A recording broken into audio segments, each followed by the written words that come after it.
Introducing LT Defense Tactical Gear, your ultimate solution for top-notch protection and performance in the field.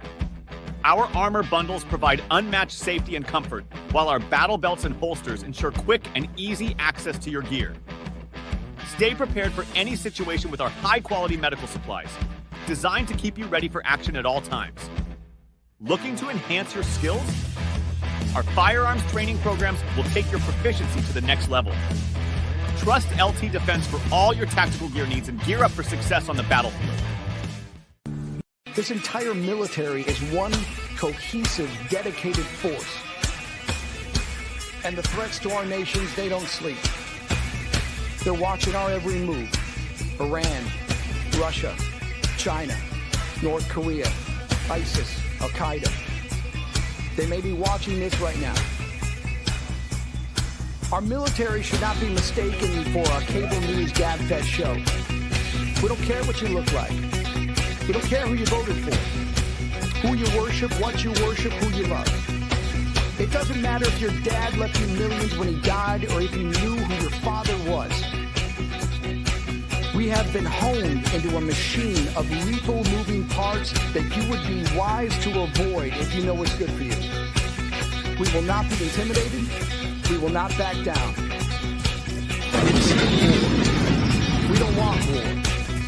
But if you want war with the United States of America, there's one thing I can promise you, so help me God. Someone else will raise your sons and daughters.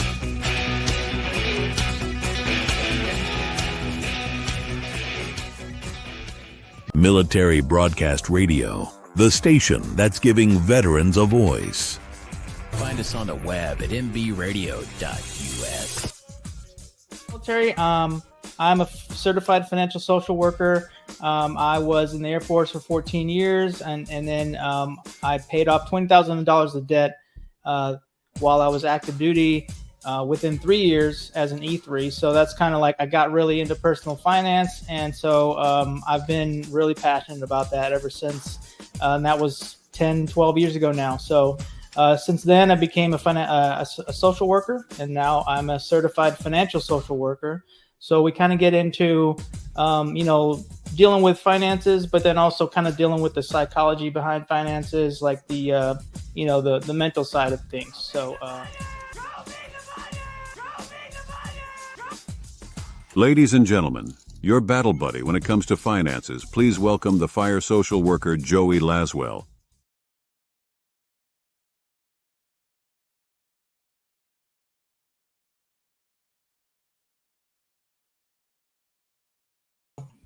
There we go. Sorry about that. Hey guys, my name is Joey Laswell. This is Money in the Military, and this is, let's see. Yeah, Michael, I see Michael's comment. So yeah, we're getting ready to introduce our guest. We're having a little bit of a weird glitch, but we're gonna have him on here in a little bit. I'm gonna introduce him, and hopefully that'll give us some time to kind of see how we can get this squared away. So, all right, so just bear with us, and then I will go ahead and introduce. I wrote this down so I don't forget, or so I don't mess it up. All right, so Michael Cragholm. Today, I have the incredible honor of introducing someone who has not only been a force for good in my life, but also stands as a shining example of what it means to serve with integrity, lead with innovation, and inspire with humility. Michael Cragholm is a Marine Corps veteran turned entrepreneur, a man who has redefined what it means to transition from military service into civilian life. While we've known each other virtually for months, I have yet to shake his hand in person, but even through a screen, Michael's impact is undeniable. Michael's military career was nothing short of extraordinary. As a Marine, he exemplifies the values of discipline, courage, and adaptability, skills he's carried into his second act as a successful entrepreneur. His leadership in the Corps paved the way for missions that demanded precision, strength, and heart, qualities he continues to embody in everything he does. But what makes Michael truly exceptional is the way he's flipped the script on the traditional military to civilian transition. Instead of following a well-worn path, he's forged his own, proving that veterans can lead in any arena they choose. What I admire most about Michael is that isn't just his service to our country or his business acumen, it's the person that he is. He's a certified badass with a heart of gold. He's not just a mentor and a confidant to me. He's a cheerleader who pushes me to dream bigger and take risks. Michael is proof that the lessons learned in service, resilience, adaptability, and leadership don't stay on the battlefield. They can be applied to building businesses, fostering relationships, and inspiring others to pursue unconventional paths. So, to my audience, get ready to be inspired. Michael's journey from the Marine Corps to becoming a founder of Grappl.io is nothing short of remarkable. He is redefining what it means to be a leader, a veteran, and a force for change. Please join me in welcoming a brother in arms, a trusted friend, and one of the most impressive individuals I've had the privilege of knowing, Michael Cragholm. All right, brother. Thank you so much, my man. That was tremendous. Can you hear? Oh yeah, we hear you, man. Awesome. Well, it's true. It's all true. I wanted to write it down because I didn't want to mess it up because I would totally butcher that. But that was yeah, really I honored to have appreciate you, man. that. Thank you, man. Supremely kind of you. Awesome. Well, so all right, you're here. We've been kind of going back and forth for a few months now. Sure have. Just excited to finally, get to have you on the show. And really, I just want to tell people a little bit about your story. I've seen some of your other interviews. You've been on a few podcasts, so I don't want you to have to retell the whole story, but maybe like a brief version of like your military experience and your transition, and then we can just kind of take it from there. I love it. Thank you very much, dude. Thank you for having me. I wanted to. This is my company, Grappl App. It's a really new shirt that my partner Aaron made. Oh, nice! He's tremendous at what he does. So I was excited to wear this on my first podcast, getting to wear some of this merch. Yeah, dude. I too have enjoyed getting to rap with you these past several months. It comes down to just like, if you want to get in these positions where you're chatting with people on a podcast, it really does. It comes down to developing relationships, right? Like, I mean, sometimes it's like, okay, get this guy in here and do that. But I'm really glad to be a guest on your show after having communicated with you like effectively for so long, man. So I appreciate it. You're very responsive, and you're awfully kind, and you really reciprocate that energy, which I really appreciate. So thanks, man. Absolutely, man. I'm just picking up what I'm putting down, and I'm spitting it back. Okay. But yeah, so tell us a little bit about your military experience, and then maybe a little bit about how you transitioned. I know it wasn't a smooth process for you, and then we'll take it from there. Thanks, dude. I was in the Marine Corps for 20 years. I was an infantry officer, so I went in straight as an officer. I retired as a major, and I retired out of Camp Pendleton. I deployed 4 times to war, 1 time on UDP. So I went to Iraq twice, Afghanistan twice, and then I went on UDP, the unit deployment program, to Southeast Asia. And that was a great deployment, my only non-combat deployment. And then went back and forth to Africa several times when I was with 4th Marine Division. So I deployed with every Marine division. And when I say that, sometimes like some people are like, oh yeah, I would deploy with 1st, 2nd, and 3rd Marine Division. And it's like, oh, what about 4th Marine Division? You just forget about those 36,000 Marines, however many it is. So when I was with India Company 323, those guys, it wasn't like we didn't get a sea service deployment, but we took everything over to Africa, and it was a whole transcom kind of thing. So that was 20 years in the grunts, had experienced wonderful leadership. I met Dave Perret, where it was a good common connection of ours. The military millionaire, love that man. He's actually in Orlando, and we were going to get together tonight, but it's just too much of a stretch. Yeah, he's about an hour and a half away, and it was just too much to work out. But so I was his company commander when he was a recruit in the Marine Corps, and then our paths continued to cross throughout the military, and then we casually became friends, joined the war room, and it just has been nothing but awesome. So that's kind of, 20 years in the Marine Corps, bunch of deployments, Then I got my jiu-jitsu black belt during that time. So that was one thing that was really pivotal for me is I had my wife, Rebecca, she's tremendous. I have 2 daughters. They're extraordinarily supportive here tonight. We're all just finished dinner. So I've cultivated that relationship very well. You got some kid. Oh yeah. Oh, there's the dog. No, my dog Gordon Ryan heard your kiddos in the background. Oh. they would get along really well. Oh yeah, he's a tremendous dog. He's my spirit animal. He's a 108-pound Rottweiler, and he's just an absolute stud, buddy. So yeah, man, that was one thing I did in the Marine Corps was get my black belt in jiu-jitsu. That was something, with promotions, they're in your control, but they're not entirely in your control. When it comes to promotion in jiu-jitsu, like you'll continue to get promoted if you just keep showing up, right? Like you don't have to be the best. Like if you have a black belt, that usually means you have some good knowledge, but you might not be the most physically in shape or capable person, right? So because there's 65, 7-year-old black belts that, like they're physically not like the toughest guys in the world, but they have a fighting chance at 70, whereas no 70-year-old man usually would have a fighting chance. You know what I mean?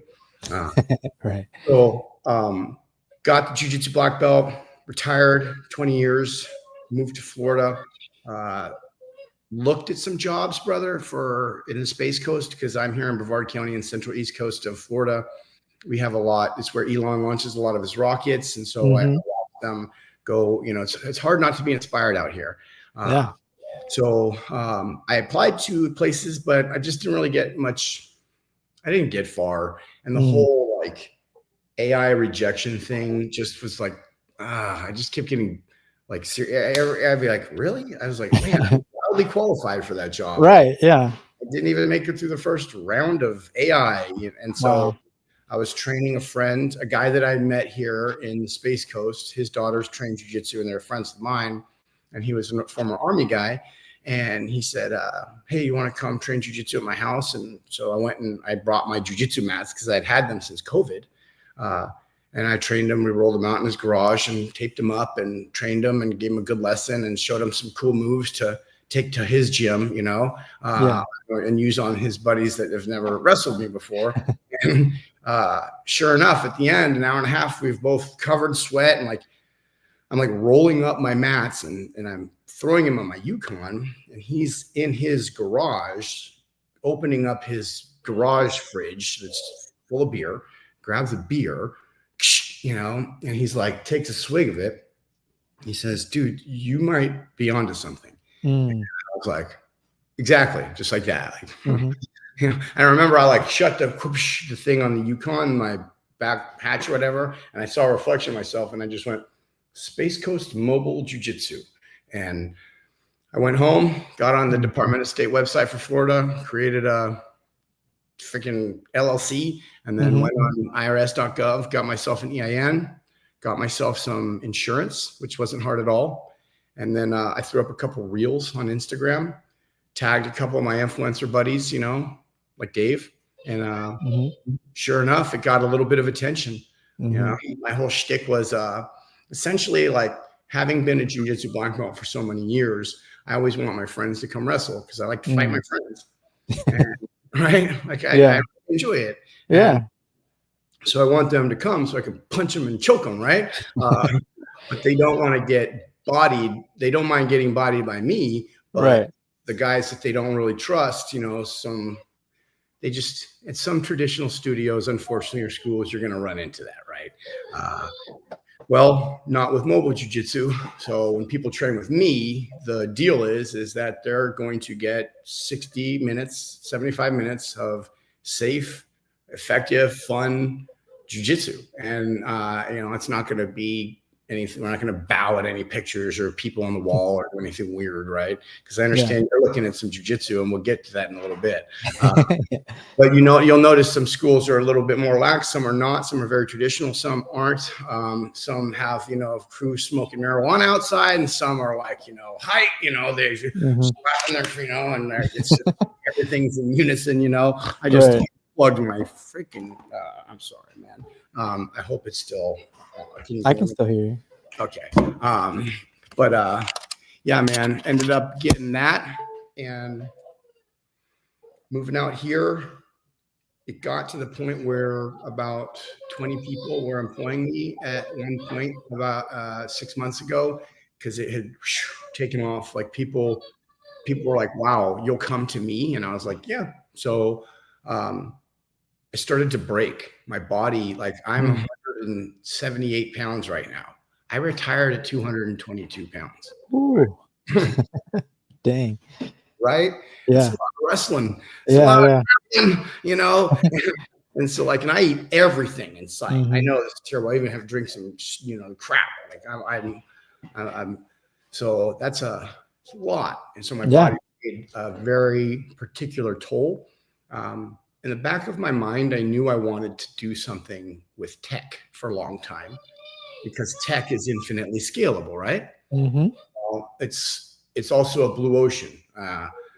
You and I are both in communities that have a lot of people that have, there's a lot of red oceans out there, a lot of sharks, a lot of chum, and it's like, oh, it's a tough place to really make a splash, like you can get eaten alive in some places. And Marine Corps Officer Corps, that's what you do, is you get eaten alive if you don't perform, and or you can perform and still get eaten alive, But essentially, that's what it was for the tech. Is it just got my attention, and that's when I just realized one day I was like, instead of like building up jiu-jitsu belts underneath me with Space Coast, why not create an app where I could solve a problem? Like when people go travel, they go to Google and they type in jiu-jitsu where they want to go, and then usually some query of gyms that doesn't really meet what they're looking for pops up. So our goal with what I created was Grappl App, is essentially a search engine and a search engine to, it's a progressive web app, and we're looking at dominating the web space. Keyword search for jiu-jitsu near me, open mat near me, BJJ near me. That second J is really important. I personally think we are going to have, when you look up jiu-jitsu in any city in 2026, you're going to just see a series of Grappl App profiles, boom, boom, boom, boom, boom, boom, boom, because we're a progressive web app. We're hosted on the internet, not on the mobile store. So my partner, Aaron, can SEO the hell out of our progressive web app, which is on your phone as on your mobile desktop. Service way cheaper. It's not cheap. I hate using that word, but it is cheaper. It's way more expensive, and you're getting into that world yourself. So yeah, and so like that's one thing. Like honestly, Joey, you got to think to yourself, is Grappl App for you when it comes to your app, right? And we've been down this road. I think that you're onto something really, really good. But that's for well outside of this. Because you have so many, like I was talking to Aaron earlier about you, and he's like, man, that guy has a lot of ideas. He's like, woo! Literally. Oh man, I think it's pent up a little bit. Honestly, I think it's been, I don't know. I just can't turn it off sometimes. But they're not always all great ideas. I will admit that. But sometimes my wife will kind of look at me and give me the furrowed brows, like, maybe not that one. But well, yeah. So it sounds like you really just hit the ground running though with the entrepreneurial stuff. Like you didn't really take any like boots to business classes or anything like that. You just kind of went for it, huh? Pretty much. I knew my older brother had told me for a long time that he's like, I can kind of see a little bit of entrepreneur in you. I literally had my buddy just send me, Steve ODB. He just sent me this thing. He's like something about like how to predict an entrepreneur, and it's like somebody who absolutely abhors authority. I cannot stand being told what to do. And I was in the Marine Corps for 20 years. Oh, right? wow. Especially by people that can't fight. I know that sounds freaking, I know you're like, oh, really? But truth, we were in the Marines, or I was in the Marines. Like we are the political extension of, right. And so. Oh yeah. My dad was a Marine, or my dad's a retired Marine too. So I grew up with the Marine Corps, raw spirit. So I definitely I understand a little bit, and living on some Marine Corps bases and stuff. So I definitely have a soft spot for the Devil Dogs. So Appreciate that, hoorah, brother. we're all on the same team, right? Except for Air Force. I mean, compared to the Marines, yeah, we're not quite as trained killers, but some of us could be. But You have definitely specific like specialties that Marines don't carry. So I'm just down the street from, it used to be Patrick Air Force Base, and it's now Patrick Space Force Base. Ooh. Yeah, so Nice. it's just right above me. But to be honest, those guys, they don't really go out in town too much in uniform. I see some Air Force people in uniform, but like Marines, you'd never see them out in their camis because we're not authorized to do that in town. So, Okay. but yeah, so this area of the Space Coast, we've got Guardians. They're pretty chill people so far. Yeah. Well, speaking of the Marine Corps, we're going to have to take a little bit of a musical break. And I've been playing pretty much my favorite guy. He's a Marine Corps veteran out of San Antonio. His name's Noah Peterson. He's actually got a new album. I've been playing his older stuff, and he's got a new album out now. So just check him out. It's kind of like a jazzy stuff, like modern jazz, but it's really up-tempo. So it's really good stuff. I'm not even a huge jazz fan, but I like his stuff. And then he's a Marine, so you gotta rep the Corps. So Totally. all right, so we'll be back with Michael Cragholm. This is Noah Peterson, and we'll be right back.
Opinions expressed in this program are those of the speakers and do not necessarily reflect the views or positions of any entities they represent.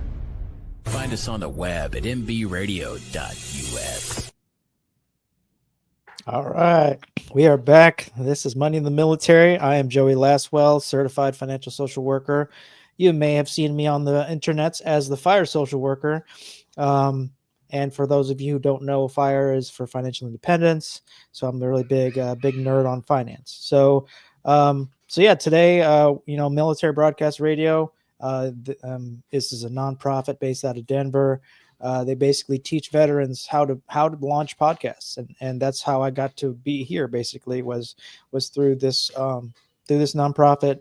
And we rely on donations. So I mean, if you guys are enjoying the content, there's like 40 shows now on the platform, so we're growing. But like I just always give props to MBR. We're giving veterans a voice, and the voice of the veteran that we're given to today, his voice is Michael Cragholm from Grappl App, black belt in Brazilian Jiu-Jitsu, and retired Marine officer. So we were, before the break, we were just kind of getting caught up on basically your transition story. But if you were to go back in time, I'm just curious, like, is there anything you would do differently, or would you do your, basically, if you were counseling somebody who's getting out of the air or the military now, would you do anything differently, or would you do it pretty much the same? With the knowledge that I have about entrepreneurialism and the transition, I would recommend, and I'm going to make sure that I capture this.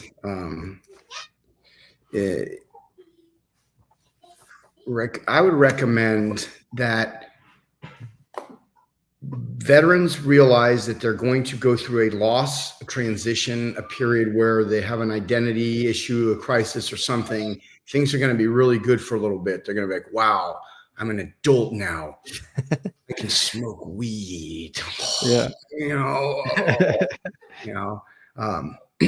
then eventually that kind of like gets, you're like, oh. I would recommend that the wonderful thing about entrepreneurship is that the 5 to 10 p.m. that is associated with having a 9 to 5 is usually a period that is undefined for a lot of our veterans. And they turn, so they have this period where they just need to blow off steam or occupy with something to get to the next day. And it's not an obsession. It's not a creation. It's not their baby. It's not a business, right? It's not a machine. It's not a vehicle, right? It's this black, opaque gob of, we don't know what. I believe it's the suck. And it's what brings people in, and it unfortunately it kills veterans at a rate that is absolutely tremendous. Yeah. I'm a huge advocate for entrepreneurialism because it takes that 5 to 10 where you would otherwise be like twiddling your thumbs, being like, oh, I guess I'm going to go have a beer. Next thing you know, you're drinking scotch, and then maybe you might be making some poor decisions because we got pent up stuff, right? Right. You cannot have deployed or participated in the global war on terrorism or something and not have some like low grade, low residue something going on. Absolutely. Honestly, like a lot of people, even some MOSs that don't get like the most combat credibility. I know they were in a convoy that saw, real combat for a while, and like, so they've got stuff, so we can't, that's why I love entrepreneurialism, because it fills that gap. Because what am I doing right now? I'm on a podcast with you on a Thursday night from 7 to 8 p.m. Eastern, right? I'm not drinking alcohol, and I'm not going to afterwards. I'm going to go walk my dog and talk to my kids. And then I'll probably. Would you say? I was going to say, would you say entrepreneurialism has kind of given you, kind of reignited a sense of purpose in you? Absolutely. I love that. Like when I was in that little period, I remember one time I was driving and I didn't have really much going on. I did a skill bridge, which made me just realize I didn't want to go into, that corporate America. And I was like, something happened. This question, what's the purpose of life? And it just flashed across. And I literally just said out loud, to die, like that's how like resigned I was to, meh, that's what life was, right? It's not at all. Like extraordinarily fulfilling beyond people's wildest dreams. Like I feel like when veterans get rid of that residue, they kind of push that stuff aside, and that kind of the the fog goes away. Like the greens really do get greener and the blues really do get bluer. Like your life in Technicolor are kind of like, you know, so I would like more people to experience that. Yeah, honestly, since I started my entrepreneurial journey, I think I keep going back to this imagery of like a spark, you know, like this thing is like lit up a spark in me that I didn't even know was there almost. Like I just was like, you know, like I've always been like a 9 to 5 kind of like W-2 type of person, just play it safe, play it cool. But then I don't know, like just within the last year or so, I just kind of maybe it's a reinvention of things or of sorts, or it's just I was just tired and I wanted to do something different. And then the podcast came about, and actually, yeah, the podcast came out. It was an email sent by the VA, and I just remember clicking on it. I was like, yeah, I want to do a podcast. Like, let's do it, you know. And then yeah, I mean, once the wheels started turning, and I was like, oh, this could actually be really something cool. Or, you know, it was literally just a hobby to start, just like, hey, I like talking about money. I'm just going to talk to other people about money, and then, you know, just see what happens. And then it just kind of slowly iterated, evolved, and then it's just turning into something that I was like, not in my wildest imagination would I imagine, oh yeah, we're going to be doing this, or, you know, creating a company or doing whatever, you know. So but, you know, like I keep saying, I go back to like these touch points where, you know, our first conversations, and I was just like, here, like whenever you were basically encouraging me, I was like, you know, I was doubting myself, and you were like, no, dude, you got this, man. You got something there, you know? So just, yeah, shout out to you. And once again, a great mentor, and you know, like just a great force of good, you know? So, Thanks, and I man. think that what I think a lot of veterans struggle with sometimes is they don't have that mentor, you know, they don't have that person that will push them maybe when they don't think they can push themselves. So Sure. sometimes people just need that external push. And so that's part of the reason why I wanted to do this too, is the advocacy of this, like getting veterans to talk, getting veterans to engage and communicate, because isolation is the worst thing, you know, for veterans. So if we're talking, we're communicating, we're growing. Like since I've been doing the podcast, I've probably interviewed like 30 people, and I'm just like, this is crazy. I would have never met some of these people. And now I think one of them, pretty sure he's on the cusp of being a millionaire since we started. So I'm like, Awesome. wow, that's amazing. Mhm. But yeah, so I mean, the entrepreneurship, it's a golden ticket, but you know, I think it is something that you're going to have to like do the work, do the homework, and then, you know, like you're going to fail and you got to keep pushing, you know. Was there any good advice that you would give for an aspiring entrepreneur coming out of the military? You're going to need about 18 months of content for on social media and across the digital world to get some credibility, to have a voice enough where you have some form of authority, Okay. where enough people will probably be willing to separate with money in the amount that you would require to keep food on the table for your family, right? Mhm. It's not going to happen like that. Yeah.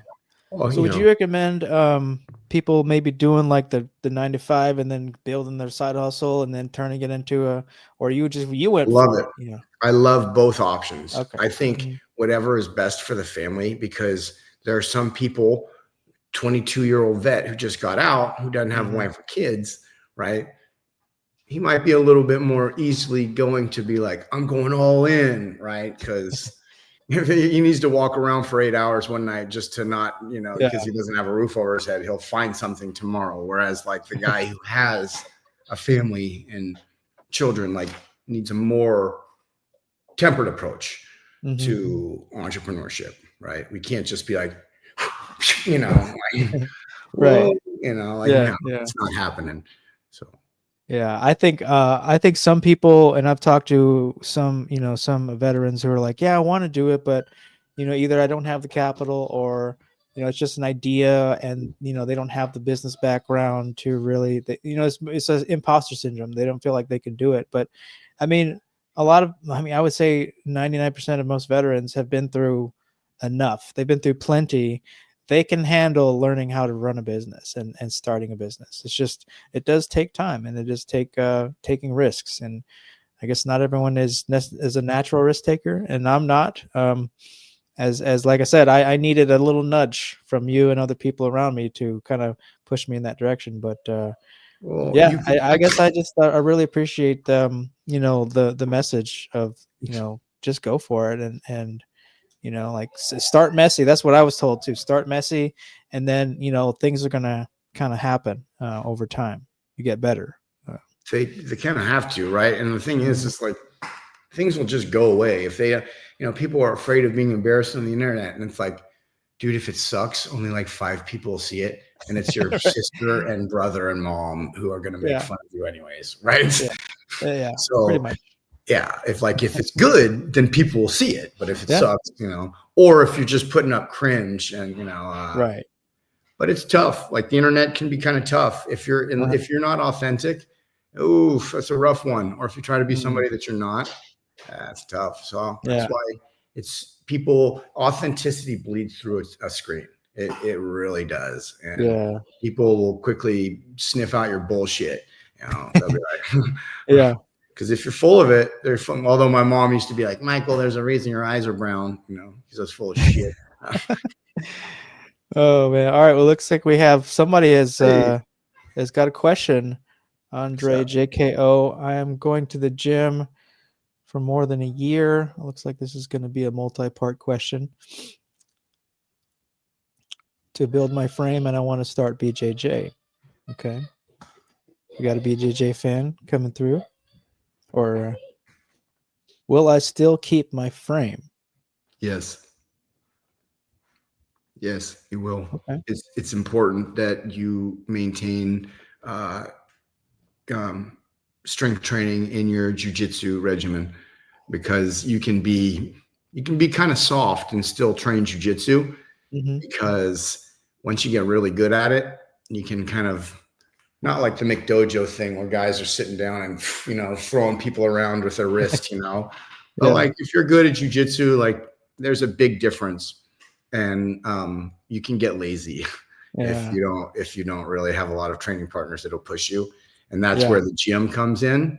So will you still keep your frame? If you mean by, if you're big and buff and you go to jiu-jitsu, are you going to keep your muscle? Yes, you can keep your muscle. I would just say, look at some supplements that are going to help you retain that muscle when you're in a much higher cardiovascular state, maybe increase your branched chain amino acids.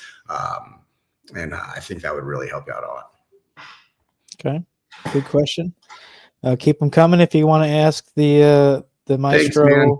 Yeah, appreciate that. I love that kind of stuff. Yeah. Fitness is my life, man. Well, and actually I did want to talk to you a little bit. I wanted to get a little into your BJJ experience. Like, what does it mean to you? I know it's really important to you. It's changed your life from what I've read and listened to. How important is BJJ to you? And like if you were to be a salesman for BJJ, what would your big sales pitch be? Grappl App's mission, our purpose, is to cure the world of loneliness one choke at a time. When you train jiu-jitsu, like, you need a partner, right? I mean, you can do it with a doll, but it's an exchange with another human being where everything else disappears. Because now when you slap hands and fist bump with somebody, like, that's like the universal, like, I legally authorize you to choke me unconscious now. Yeah. It's weird, right? Yeah. And so it's kind of one of those funky things. But once you engage, like, the report that your boss told you sucked doesn't exist anymore. That nothing fight that you had with your spouse earlier that morning before you left for work doesn't exist anymore, right? Your kids' D's don't exist, right? Like, just you and your breath and your carotid artery and your joints and the other person's will to separate that blood from going to your brain or bend you in a place that you're not supposed to bend, or direction. Right. That's it. Yeah. It's like surfing. That's why surfing and jiu-jitsu, surfers and jiu-jitsu get so together, right? Because when the Gracies came from Brazil, they were all big time surfers anyways, went to Torrance, Southern California, makes sense, lots of waves, right? So very mindful activity, because when you're surfing, you drop in on a wave, like the only thing you really have is the air in your lungs and your feet on the board, and the board's on the water, and totally mindful, right? Like if you fall, you have to then realize that you could be dead within 4 minutes if you don't screw yourself by getting out of the water, right? Mm-hmm. So kind of the same thing with jiu-jitsu is when you're training, you now click into a frame of your mind, which for some people can be very therapeutic. It can be tough. People with claustrophobia have an issue sometimes with jiu-jitsu because it's so close. Yeah. And that, once again, kind of when you're engaging with people at that level, you're sharing, I mean, hormones, really, like you're building oxytocin, right? All that stuff is happening. And that's why people, when they leave like surfing or when they leave jiu-jitsu, they feel like loving, they feel stoned, right? They feel like good, it's because they've had that genuine human connection on a level that you're not going to get literally anywhere else in the world. You're not going to go to a Taekwondo academy and get that, because you're punching and kicking, and you can't punch and kick each other in the face every day, but you can grapple every day. You can wrestle because it's honorable to do this, right? Yeah. No issues, man. Cool. Tap, reset. You got me. Yeah. So egos play a little bit, but you get past that over time, or you get injured, and then your ego really takes an injury. Oh, yeah. So that's kind of what it is to me. It's like that dude in that Apple show with oh my God, it's a very famous soccer show at something Apple. Oh, Ted Lasso. Ted Lasso. It's that the Honduran or Nicaraguan guy who's like, life. Jiu-jitsu is life. People really believe that, like, it saves people from dark places because they otherwise, like, jiu-jitsu is a place where you cannot have money and go in and say, hey, I'm kind of in a bad place. And sometimes people will sponsor you, or the sensei will be like, all right, clean up after class, make sure you do good, if you're here every day, and you can get a free membership, that kind of stuff, Yeah. So it's the community in jiu-jitsu that really, because even here in Space Coast Mobile, because I created mobile jiu-jitsu, and I was kind of concerned about like how people, other dojos would receive me. Right? Everybody's super cool. All I did was just say nice things about other people, and I told them that, hey, my whole purpose was to get people that otherwise wouldn't train jiu-jitsu into jiu-jitsu. So if I was just a segue, a caveat, or whatever you want to call it, to get people into a traditional school, then great, and once you kind of tweaked the lens a little bit, people were like, oh, he actually can be a value. And I have been. I know many schools in the Space Coast who have benefited from me recommending their school outright, or people coming to me and training with me, and then me saying, hey, you really want this kind of stuff, go off, gentle bird, whatever. You know what I mean? Oh man, that's awesome. And actually, we hinted at this earlier, but yeah, like been hanging out with you and talking to you and seeing your videos. So a little bit about me is that I actually did do some martial arts when I was younger. Surprise, surprise, being an Asian kid. I mean, it was kind of like expected of me, but so I did some Tang Soo-Do when I was really, really young. I did a little bit of semester in college of like a form of karate. And then I actually did like 2 or 3 years of judo when I was in my mid 20s. I'm not going to say how long ago that was, but I was in much better shape, different person. But yeah, like after leaving the service, I think I realized that I kind of missed that camaraderie of PT, and there just really isn't much.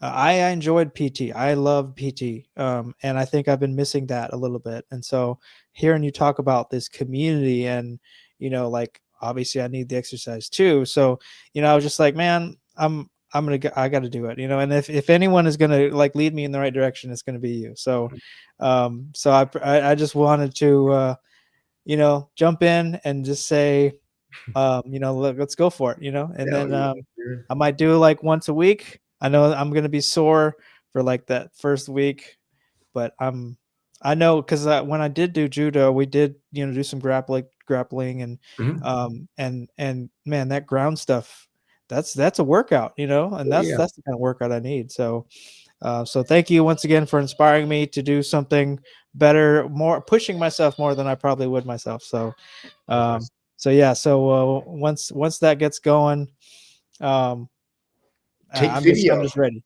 I'm I ready. want to see video of you training some jujitsu too. And then if you ever come out my way, bro, we'll get some rolls Oh in. yeah, yeah, you'll It's destroy me in a good way. In a good way.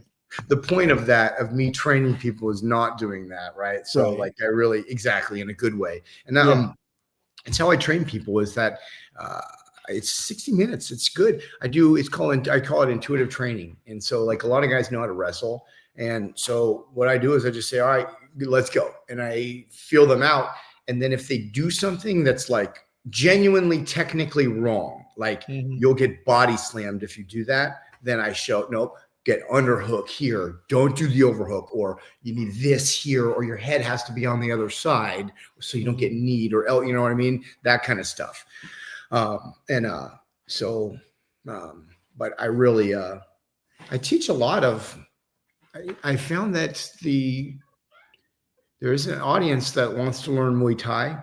Mm. There's an audience that likes to just learn mixed martial arts. And so when we do this, I'm specifically stopping them when they do something wrong.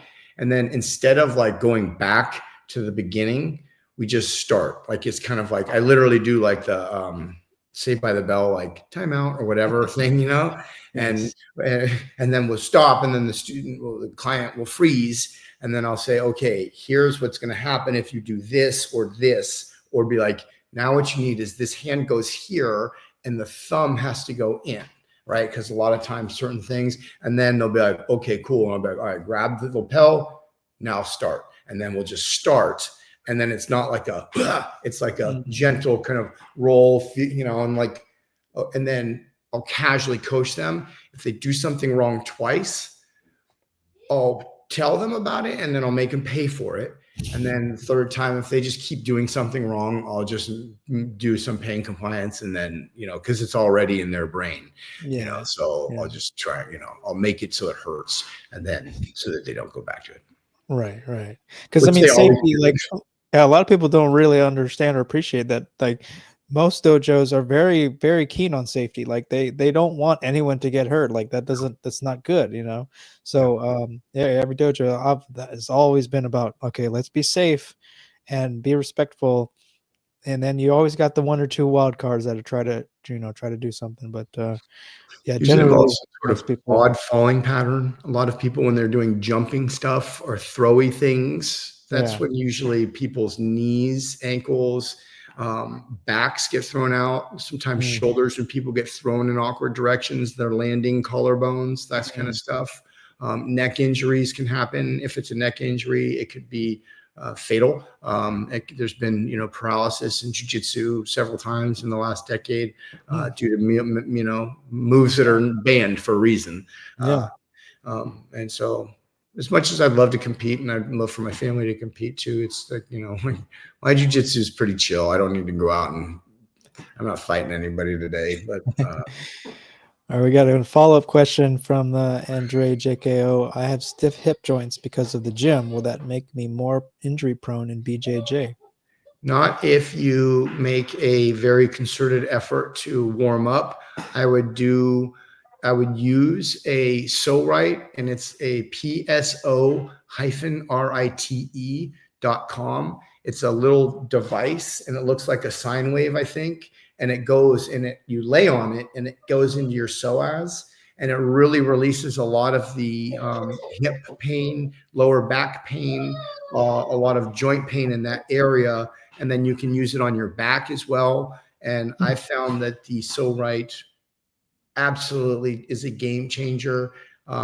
So stiff hips, you should be good, man. If anything, and when you get it, when you start doing there's this like egg beater thing, you lay on your back and you just casually, and then you road hit them out. And there's a lot of really cool ways to loosen up in jiu-jitsu. And sometimes it's just doing jiu-jitsu for 5 or 10 minutes at like 5-10%, just moving around. Your hips will warm up. Yeah. Okay. Thanks, man. Good questions, man. Good questions. So looks like Andre JKO is very interested in BJJ, Love but it, he's man. also, he's taking a smart route. He's like, hey, I got these things going on. Is this appropriate? Because maybe there are some people that it's not truly appropriate for, and that's just what it's just what That's it where is. mobile jiu-jitsu comes in. That's literally where you would look, where you would go to grapplapp.io, GRAPPLAPP.io, no E, and you just go there, look up in our free open mat finder, and you can install it right on your mobile desktop. We have open mat finder that's approaching, it's at 500 open mats now. And the cool thing about us is, are there trainings without a BJJ robe? Yes, it's called no gi, brother. No gi. No gi submission wrestling. That's and almost every jiu-jitsu place will have that. Okay. So It sounds like he's gonna have to jump on a call with you just to ask some more questions. But thank you, Andre JKO. And if you have any other questions, just we got about 9 minutes left, or before the top of the hour. But man, we've covered. Honestly, I have questions. Let's Like, we're go. gonna have to do this again, but I have tons of questions that I had ready for you.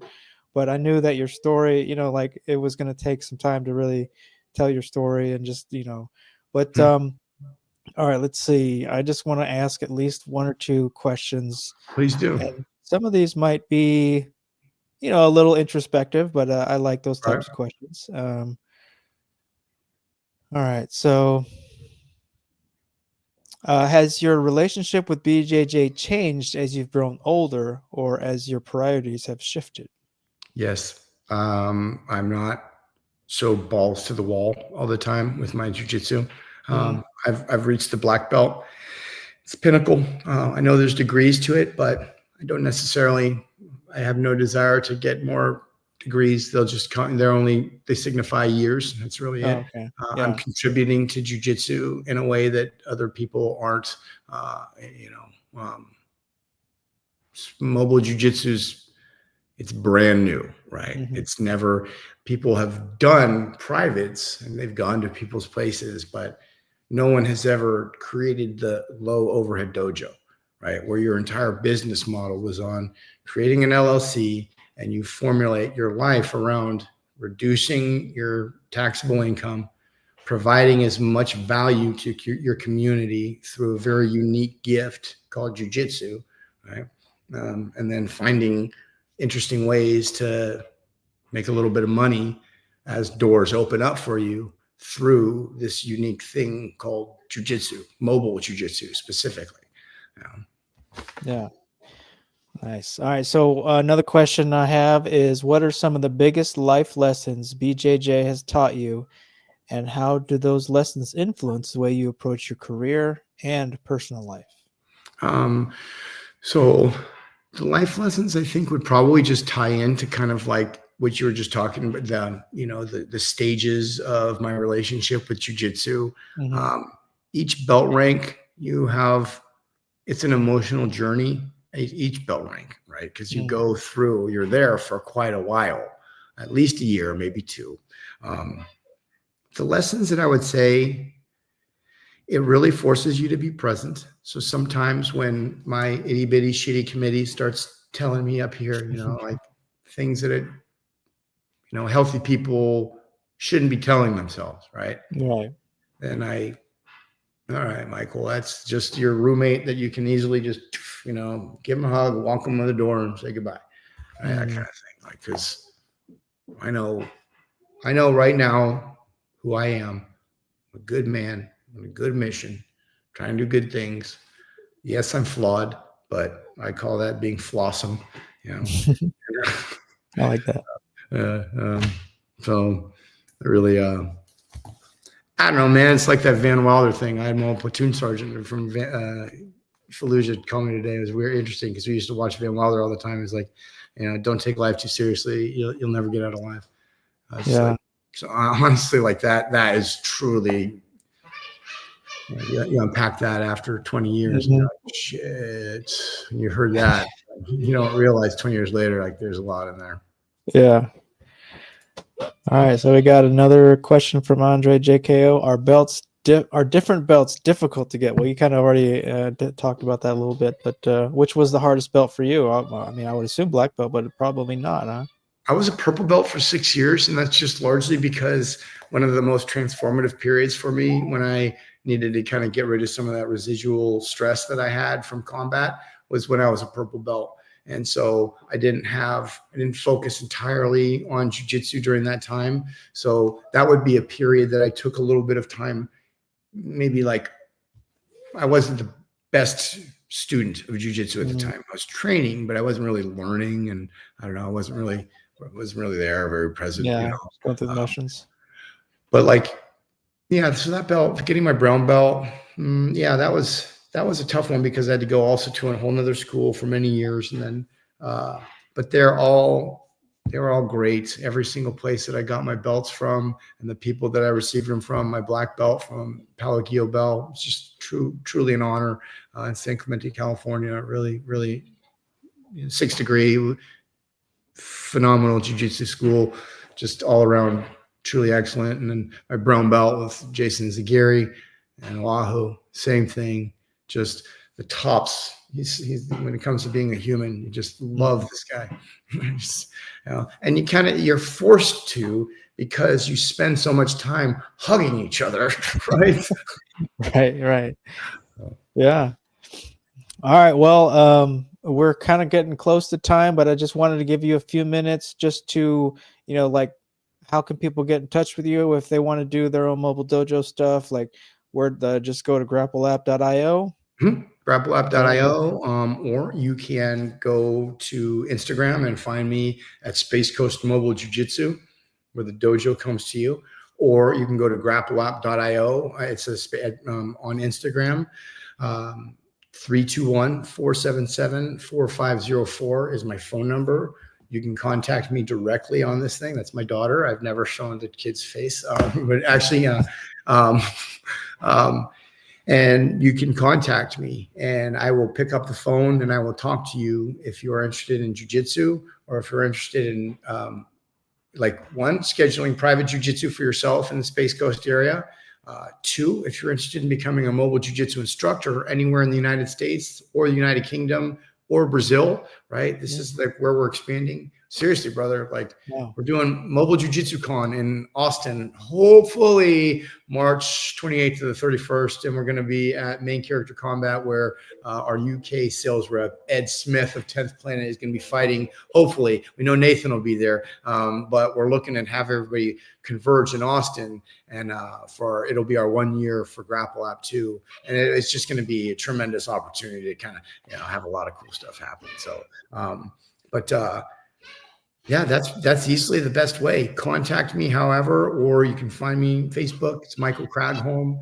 I'm very, very much available, dude. I would say every time you've tried to reach out to me, pretty easy to get in touch with, right? Oh yeah, very responsive. Like almost suspiciously responsive. Like, was he expecting my call? Like, what's going on here? I've developed a really cool, unique way of not being in love and this thing is super important, but like it died on me today and it wasn't the end of the world. I wasn't yeah. It was just okay, things are happening. And that's my team. My team is amazing. That's what I would like to say. My two partners. I've enjoyed it so far and everyone has been amazing. So big things are coming for you and hopefully me too. So stay tuned. We're going to have some cool things happening. And that's pretty much the show for today, but I want to thank you once again, Michael, for taking time out of your schedule and for your service to this country and your continued service to your community. So thank you. And we'll catch you guys on the next stream. Ladies and gentlemen, thank you for tuning in to Military Broadcast Radio. As we wrap up today's show, we want to remind you that the podcast of today's episode will be available right after we go off the air.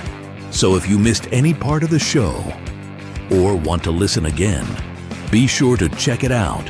And remember, we're here to support and honor our veterans. Your stories and experiences matter, and we are committed to giving you a platform to share them. That's right. We're here to give our veterans a voice. So don't forget to catch the podcast and stay connected with us. Giving our veterans a voice.